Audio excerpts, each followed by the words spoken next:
Right now, it is very tough to be a running back in the NFL.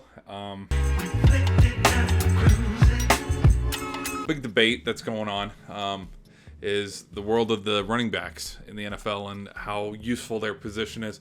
I put up a poll. It's sad to see how useless in quotations, the running back position has become, considering it is a staple of football, and it is a staple of what, early 2000s, even to the 2010s, like with Adrian Peterson and his 9 yard short season. Frank Gore, all the greats like Barry Sanders, Herschel Walker, Emmitt Smith, Walter Payton. So it's like Jim Brown, even like if we want to go all the way back to the 60s, LaDainian Tomlinson. There's just been so many great running backs throughout the years. And to see how it's not being valued as much is definitely sad. It's kind of like how I feel about the fullback position and the tight end position before Gronk came around.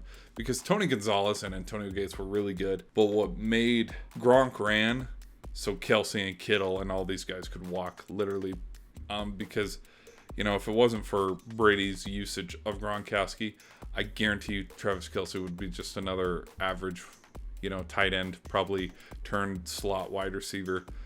Same with George Kittle, because what Gronk did is exactly what the Chiefs are implementing in their offense. Same with the 49ers.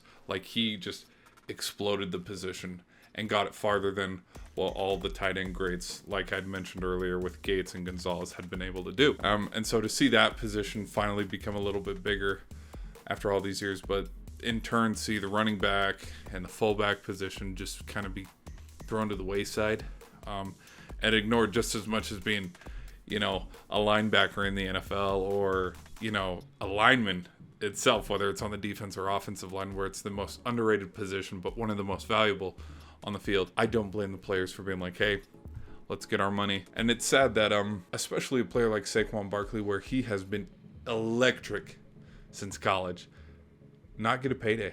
And how the Giants would choose to pay Daniel Jones over him. Me personally, we got Brian Dable, good coaching staff. Things are on the up and up. We got an okay defense. If I'm the GM of the Giants, I'm drafting a quarterback, having him compete with Daniel Jones. Whoever wins, and then we pay Saquon. That's just me, though. Saquon is a dude to definitely keep around. Some other running backs where it's okay, Zeke's production has gone down. Would he necessarily deserve a third contract? Or Leonard Fournette? These guys, it's okay, yes, you can have that debate, but Saquon's still a dude. He was one of the main reasons the Giants even got into the playoffs.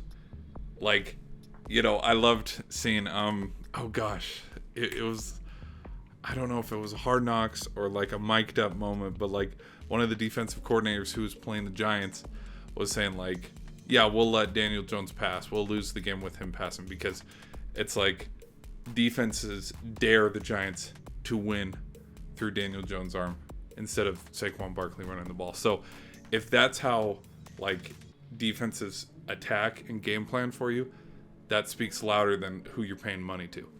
Those are just my opinions, though. But yeah, Josh Jacobs, Austin Eckler, all these other guys that are sitting out, Tony Pollard. It's a lot of Eckler, Jacobs. I haven't watched enough Pollard to be yeah, he deserves to get paid. But it's these dudes are being very productive for their teams. So it's why wouldn't you give them, don't give them a long contract, because, there is the possibility of them tearing their ACL. I think long contracts are pretty overrated, especially at a high price. But it's doing a 3-year contract or a 4-year contract for $15 million a year each. That's not bad.